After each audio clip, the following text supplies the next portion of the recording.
குக்கரில் தேவையான அளவு எண்ணெய், 2 பிரியாணி இலை, 3 பட்டை, 2 ஏலக்காய், 1/2 டீஸ்பூன் சீரகம்.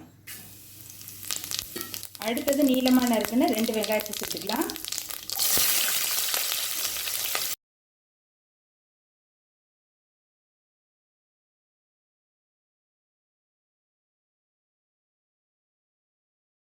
ரெண்டு பச்சை மிளகாய், 1 டீஸ்பூன் இஞ்சி பூண்டு விழுது, கொஞ்சம் புதினா.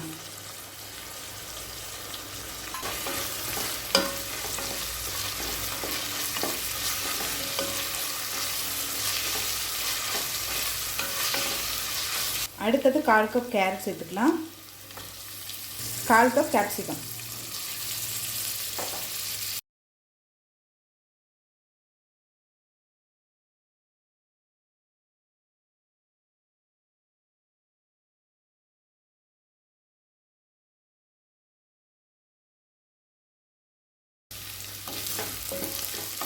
இப்போ காய் சேர்த்துட்டு நல்லா வதக்கியாச்சுங்க.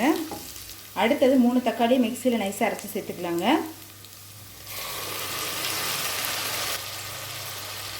தேவையான அளவு உப்பு,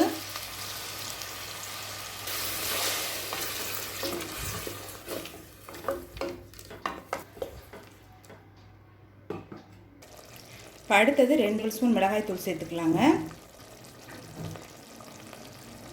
இப்போ நம்ம தக்காளி அதிகமாக போட்டிருக்கனால காரம் கொஞ்சம் கூடுதலாக சேர்த்துக்கணும்.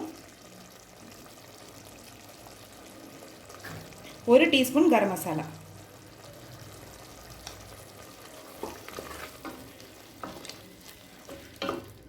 இப்போ மிளகாத்தூள் வாசனை போக 1 நிமிஷம் வரைக்கும் நல்லா வதக்கிக்கலாம்.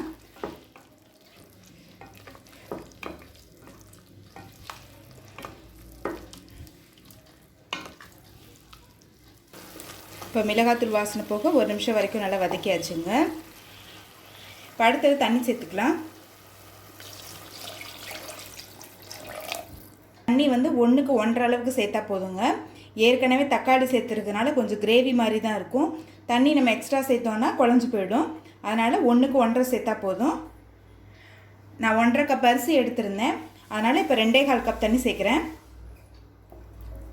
இப்போ இதை நல்லா மிக்ஸ் பண்ணிக்கலாம். கொஞ்சம் புதினா, கொஞ்சம் கொத்தமல்லி.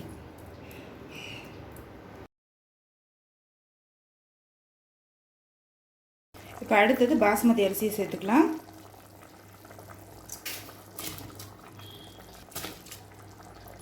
நான் 1.5 கப் பாஸ்மதி அரிசி எடுத்திருக்கேங்க.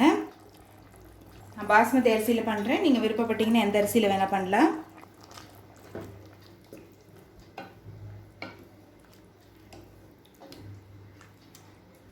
இப்போ மூடி போட்டு குக்கர்லேருந்து 2 விசில் வந்தோடனே இறக்கி வச்சிடலாம். இப்போ குக்கர்லேருந்து 2 விசில் வந்துருச்சு. இப்போ 1 டேபிள் ஸ்பூன் நெய் சேர்த்துக்கலாம். கொஞ்சம் கொத்தமல்லி, மெதுவாக கிளறிக்கலாங்க.